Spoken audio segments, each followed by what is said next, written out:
c'est le Davos de la culture. C'est politique, économique et culture. Pourquoi? Parce que la culture est vécue par beaucoup de gens et peut-être par ceux qui nous regardent à l'instant comme étant toujours demanderesse d'argent.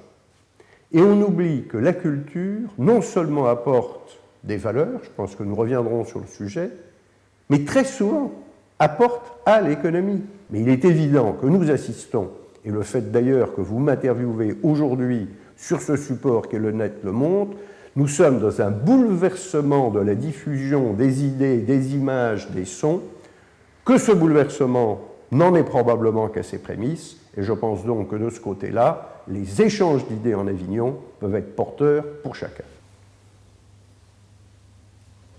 Je crois qu'il faut à la fois être extraordinairement ambitieux et d'une totale humilité. Il n'appartient pas à un forum, à des échanges, à des entretiens, de penser et de dire comment doit être la création.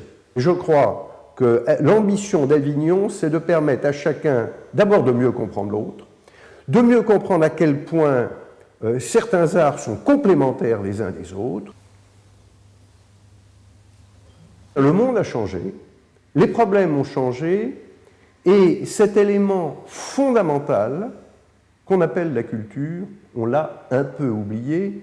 Je pense que la crise que nous traversons, parce que malheureusement elle n'est pas terminée, est d'abord parce que les hommes et les femmes qui étaient aux commandes de certaines institutions ont oublié qu'il y avait des valeurs. Et ces valeurs, elles s'expriment à travers la culture. Nous devons, et c'est ce qu'essaye de faire Avignon, replacer la culture au centre du dispositif.